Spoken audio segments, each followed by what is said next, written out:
Here we go. Hey guys, welcome to Z's Comics, movies, TV, and more, where we talk about pretty much anything we want to regarding geek news, nerd news, and everything in between. This is episode 7. Yeah, I messed up last week and called it episode 5, 6, something like that. There were, for a brief moment, for a few days, there were 4 videos labeled and 5. None of y'all let us know. All right, so moving on to our movie news. Topping it is Spaceballs. All right, may the force be with you. Apparently, Max Brooks. I'm thinking about his son. Mel Brooks has greenlit Spaceballs 2 through MGM. For more money. Is that really what it's going to be called? I hope so, because that's what it says in the movie. I really hope so. He's like, he's like, God willing, years later from now, we'll meet in Spaceballs 2. The search for more money. So, I'm sorry guys, making sure my mic's turned on this time. Spaceballs 2, right now, all we got is an announcement for the director. His name is Josh Greenbaum. And everybody might know him from a movie called Strays, where Will Ferrell, Jamie Foxx, and Josh Gad play stray dogs. And with the whole intention of finding Will Ferrell's character's former owner, and to bite his nether regions off. Strange movie. Haven't actually seen it. It's on my list. I want to see it because I love movies where animals can talk. If animals can talk in a movie, I'm gonna see it. Yeah, that's the whole reason why I love Brendan Fraser, but Furry Vengeance, huge letdown for me. Really? Because the animals only talk like in one scene, and it was a dream scene. It wasn't even the kangaroo jack you. But I still like Kangaroo Jack. Okay? Yeah, it's still good. All right, so anyways, back to Spaceballs 2. We're getting off topic. Sorry. All right, Spaceballs 2, written by Josh Gad of everybody's favorite snowman. Yes, exactly. Written by Josh Gad, Benji Samit, and Dan Hernandez. I don't know the projects that they worked on before, but apparently they're a pretty good name to be attached by this. Like I said, this is going to be an MGM Amazon production, and script written by those guys, and I think they had input from Mel Brooks himself. So I'm really excited for this.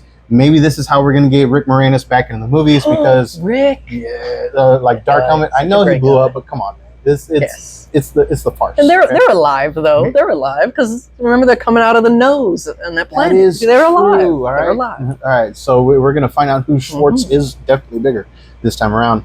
Supposedly Josh Gad is actually cast in the lead role. So, but that one right there has not been confirmed yet. I'm hoping to get some more stuff for maybe next week. I don't know, but. Moving on to Blade. Blade is turning out to be like the Flash of the MCU. Blade. Okay, so the Blade movie has lost another director. What's that up to? 3? I think 3. 3? It's really going the Flash route. Like I know Flash had 5? Yeah. Like writer room shakeups and stuff. So.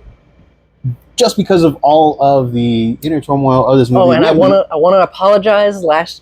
On last week's video, I said the actor's name was Mustafa. I forgot. Yeah, it's Marshala. I said it wrong. I'm sorry. I'm very sorry. Okay. If you ever see this, I'm sorry. But yeah. Anyway, dude, I'm really hoping that this does not turn out bad, because Blade was what kept Marvel from going under. It is. I mean, it is the real thing. Everybody talks about Spider-Man and X-Men. It was Blade that happened first. Wesley Snipes. With Lionsgate Studios, Wesley Snipes, Stephen Dorff, back in the original movie Blade. Dude, Mahershala Ali is an amazing actor. Yes, okay, he's an Oscar winner, but not only that, dude, he knocked it out of the park as Cottonmouth in the Luke Cage series. Yes. Mm-hmm. He was a highlight of that. He was the only really top-notch villain. I mean, we had some good ones, but Mahershala Ali's performance carried the first that's so bad. The first half of that series, all right, the first half of the first season, all right, it was just great. When he was cast as Blade, I was like, wait, wasn't he already? And then multiverse. All right, cool. Let's get on this. I'm super excited. He's amazing. I'm really hoping that this movie doesn't suck, because let's be honest. We're just hoping that it actually gets here, that it actually comes to be. Yeah. So yeah, Blade is supposedly the rumor going around the internet right now is that the production is cursed. I don't know, but it kind of reminds me of that scene from The Mummy Returns where the guy's like, "Oh, this cursed. This is cursed. That couch is cursed." Sometimes stuff just sucks. All right, sometimes. Let's just hope that this is the last time we get a shakeup like this for the Blade movie. But moving on to the next piece, Thunderbolts. The MCU's Thunderbolts movie supposedly has wrapped up production today, June 19th, according to an interview with Julia Louis-Dreyfus, who plays Allegra de Fontaine, the Countess Allegra de Fontaine in the MCU. So that's pretty cool. I'm hoping that this thing stays on track because I like Yelena's character, man. Yeah. I want to see her interact with Bucky. I want to see it all. All right, I want to see it all. But yeah, nothing else. No other piece of information was shown about this movie aside from cast, crew, and apparently now it's finished production. I didn't even know it started. Oh. So yeah, that's cool. Last year or 2 years ago, Smile came out. The one where everybody's all like, that one where they went. The marketing team for that went nuts. The marketing was people amazing. To actually show up at like World Series and other events, like outside of Good Morning America filmings. Like, that was the marketing team on that went right. Oh my god, that was so creepy. And I'm gonna be honest, man. I couldn't watch the trailers in bed. You're scrolling, you're watching videos and stuff. I couldn't watch the trailers in bed because it was just too scary. Well, guess what? We're getting a sequel. Coming out this year, this October. I want to say the 23rd. But Smile 2, the trailer is out now. Go and check it out. Super creepy. All right, super creepy. And it doesn't look so good. All right, I need to actually finish watching the first movie, but I'm not a huge horror movie guy. Yeah, so I haven't been able to finish it. I'm not a huge horror movie guy too. I have a very vivid imagination, and it's with me at night. The funny thing is, I have seen every Halloween movie. I've seen every Nightmare on Elm Street movie. Except the one with the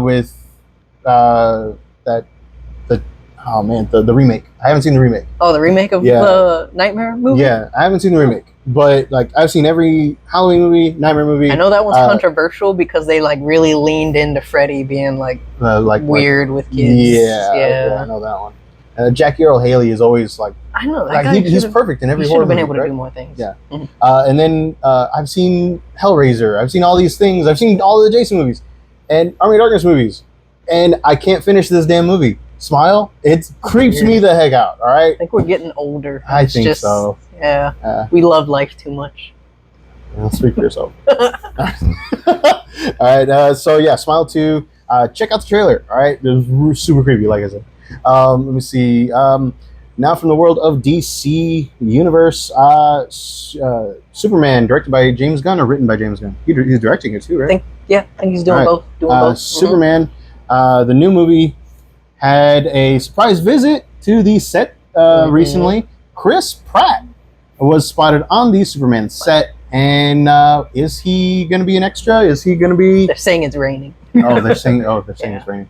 Okay, is he going to be in the movie? I don't know. It's James Gunn, and he likes bringing in some old people for cameos and stuff. I mean, you saw what he did with Michael Rooker on his version of the Suicide Squad, the superior version. That one was good, yes. Yeah. So, if you're a Chris Pratt fan, cool. You might be getting some more Chris Pratt in a superhero movie. What if he's Booster Gold? Dude, that would be good. That would work. Nah, no. Really? Nah. Now Booster Gold needs to be down on his luck kind of guy. Right? Sean William Scott. I don't know if he's down on his luck, but I think he needs to be in more things. He needs to be in a lot more things. All right. The rise of Stifler needs to happen again. Okay. Needs to stiffen again. Oh God. We're gonna get flagged. I apologize for that one. And according to the man, I forget her name and I forgot to write it down. According to the star of the cult horror film It Follows, we will be getting a sequel, and it is super effed up. And I have no idea what else that means because all my research just ended at that. So if you liked It Follows, apparently we're getting a sequel, and it's going to be super effed up. So yay! It's going to follow you more. It's going to follow a lot more people. I don't know. Maybe I don't know who's going. That it was like a supernatural STD kind of thing, right? Yeah, kind of. Okay, yeah. That one right there is a little. I mean, the first one was already messed up. So. Okay, I never saw the first one. I never I watched one of those like how some. I was never able to find it. How some people do like kill counts or whatever on YouTube. I've watched that, so like I see the bits and pieces of the movie, and I know what happens. Oh, okay. But yeah, when I'm really creeped out by a movie, but I still kind of want to know what happens in it, I just go to those. Okay, to those things. I read the Wikipedia entries. The wikis. Sometimes I do that too. Yeah. All right, moving on to TV streaming news. Resident Alien. Alien, yes. Resident Alien. With Alan Tudyk is moving networks from Sci-Fi to USA for season 4. So yeah, I've seen the first season and I greatly enjoyed it. Plus, anything Alan Tudyk is in, I love. I love his roles in them. He's like he plays such zany characters. He plays like he's good. All right, ever since Firefly, Serenity, it was awesome. No, not you. Not you. The other one. The ship. The ship. It Serenity. Yeah, it's not an it. But yeah, anyway, I love anything with Alan Tudyk. So Resident Evil or Resident Alien 4 getting an extension. That's awesome. So next up we have MCU multiverse news. Friendly Neighborhood Spider-Man. It was marketed as a prequel to the Captain America: Civil War, following Spider-Man. It is no longer the case. It is set in the MCU's multiverse, and it will use the same voice actor from the What If Zombies episode. So that guy, he actually sounds a pretty good. Yeah, he was pretty good. Tom Holland impersonator. Spider-Man, so, yeah. So that one is expected to hit Disney Plus later this year. They haven't given an exact date yet, but you know we're hopeful. Charlie Cox is actually coming in as a guest star for one or several episodes. I forget an exact episode count, but he will be playing Daredevil, and his costume is going to be a slightly updated version of his like homemade one, where it's all black, but this one's going to have like red trim on it. I don't know, it looks all right. Some flair. Yeah, a little bit of flair. How does he know it's red? How? Who does he get to design? Isn't to him everything red? At least in that. I don't. In the Daredevil series, like he sees everything on fire. Yeah, he doesn't like. I guess. Maybe. So that's pretty cool. In this one, instead of Iron Man taking Spider-Man under his wing, being a mentor to him, it's going to be actually Norman Osborn. Norman Osborn, Doc Ock, Tombstone. Before he's Tombstone. Adrian Toomes. These are all names that have been name dropped on the cast list. No huge names attached to it right now, aside from Charlie Cox. Okay. So I'm kind of hopeful for this one. Maybe this one will appear in like the multiverse stuff later on. I don't know. And sticking with Charlie Cox news, in a recent interview, they were asking him about the Daredevil Disney Plus series, Daredevil Born Again. Yes.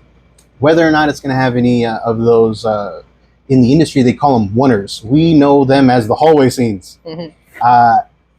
Apparently, we are going to be getting them. I'm going to be honest. I'm not entirely sure about this one, just because the guys that Disney hires aren't as talented as the guys from Netflix. From the Netflix shows. You know what I mean? Because dude, those guys knocked it out of the park. The only reason they didn't win awards for that last one for season 3 is because it was 3 minutes too long to be considered a scene.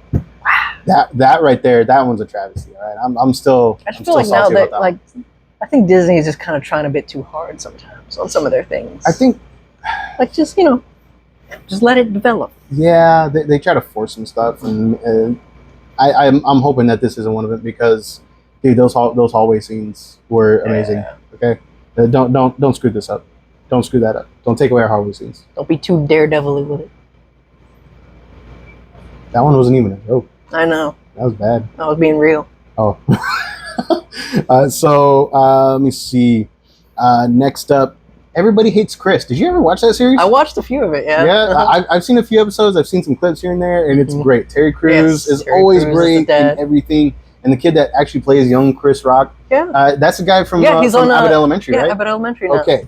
Guy got pretty buff too. Like, wow. Huh, nice. Like he's a pretty good actor. Yeah, I've seen him in a few things. He's pretty good. And you know they all got their not Terry Crews, but you know he got his start on Everybody Hates Chris. Well, guess what? We're getting a revival series called Everybody Still Hates Chris.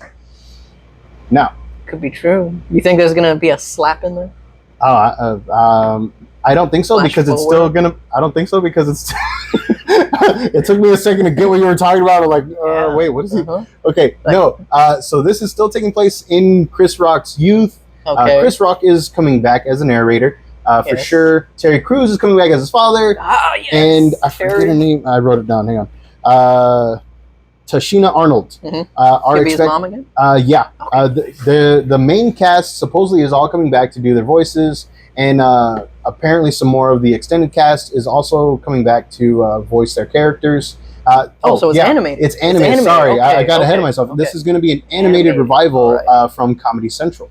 So that one's kind of cool. Interesting. Maybe we'll get a few more liberal uses of F-bombs or whatever. I've always wanted Terry Crews to be an animated thing. Like in my head, I have an idea of making a Scooby-Doo show where Shaggy is voiced by Terry Crews. He's a buff Shaggy, but he's like Terry. He's just like there'll be lines in there where he's like, "These are just for show, man." I hate that I had envisioned it and I liked it. That's what I'm saying. It'd be so good. Dude, we've already had an animated Terry Crews Clyde with a Chance of Meatball 2. Oh yes, but that's like he's just. I mean, so he good. looks like Terry. Okay, all right, but yeah. So everybody still hates Chris. Expected no release window yet, but it has been announced and it's coming around. So I'm kind of excited for that. I really gotta watch the rest of the show. Let me see. I think that's all for the TV streaming news. Let's go into our reviews for The Boys first, and then we're going to follow it up with the review for Inside Out 2. Let's talk The Boys. All right. The highly anticipated Season 4 dropped last week on Thursday. Yes. And releasing 3 episodes. Released 3 episodes on the first day, release day. I got to be honest, man. I'm trying to keep this spoiler free, even though it's been almost a week already. But I did not see the change happening. You know what I mean? There's a character, and he bam! All of a sudden it turns into like friggin' Predator and Alien mixed into one, and oh my gosh, so much blood in like the first stuff. Oh yeah, so much blood in like the first 15 minutes. Yes. Oh my gosh.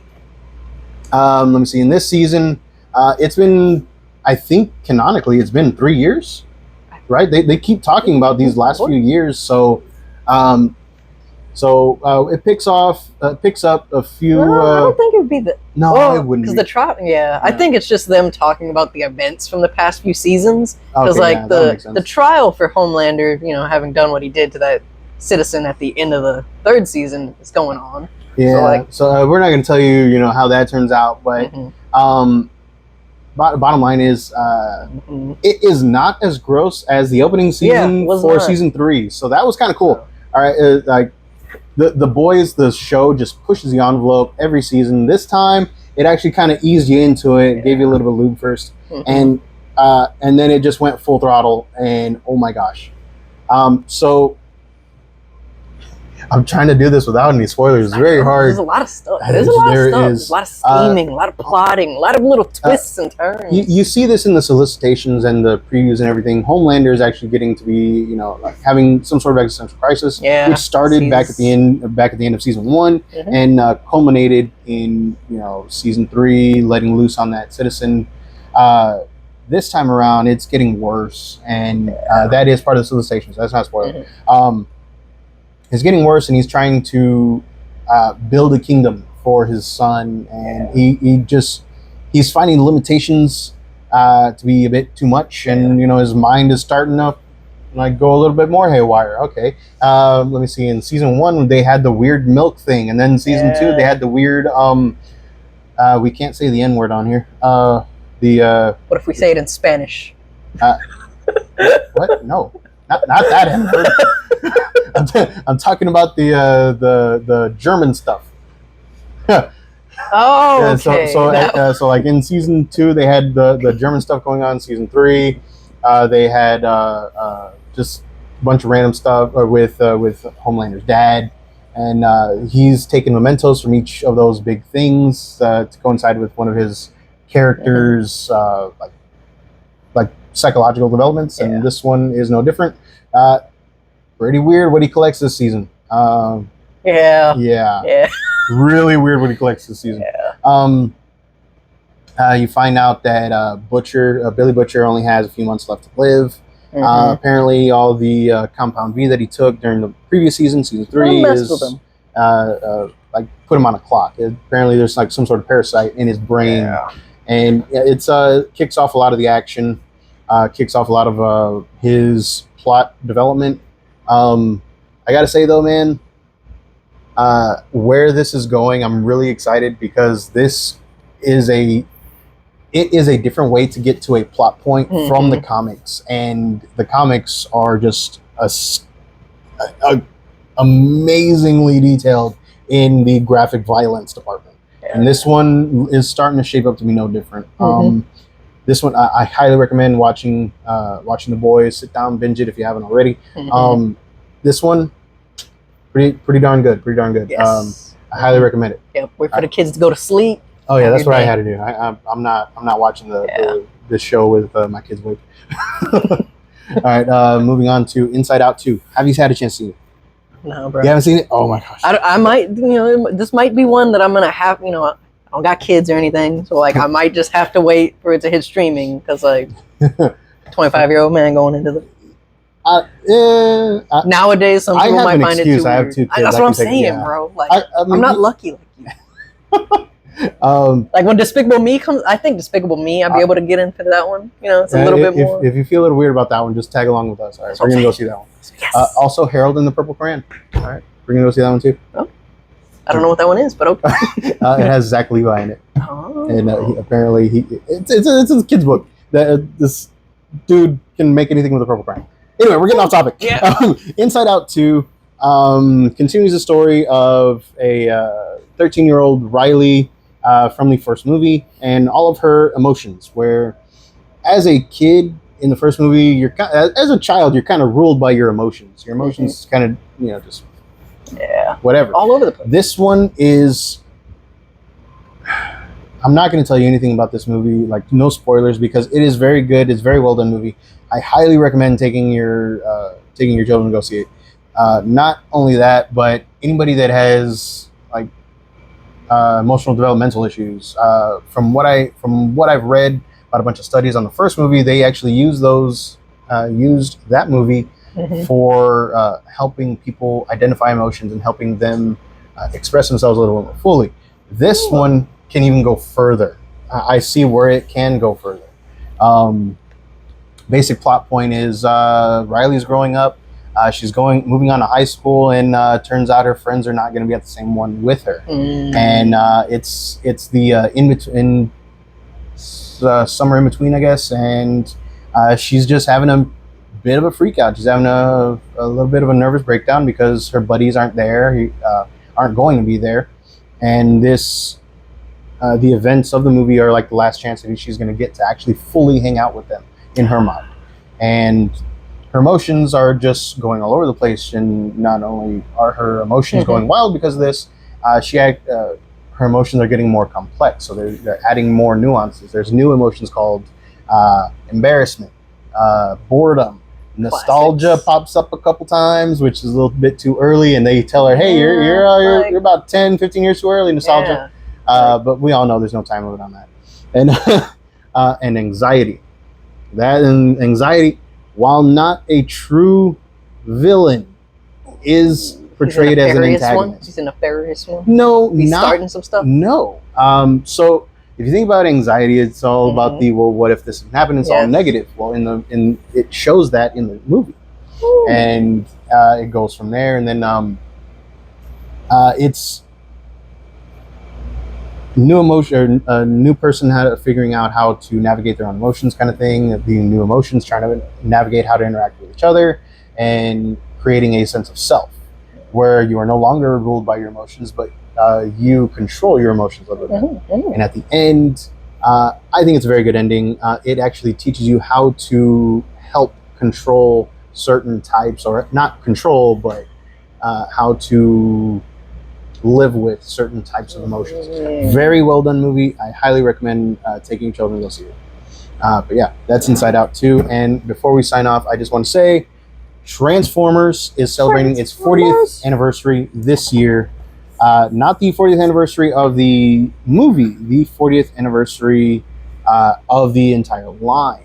Okay, not the show, the whole toy line. Yep. So for the 40th anniversary, Funko is releasing 40th anniversary pops of Optimus, Megatron, Astro Train, and Blaster. Dude, these are so cool. There is going to be a 5th one of Laserbeak, with the chase being Buzzsaw. So keep an eye out for that one. And dude, these things are just so cool. But yeah, that about does it for our movies, TV, and everything else segment. So hit the like and subscribe, and check out our links and follow us on Facebook and Instagram. Later.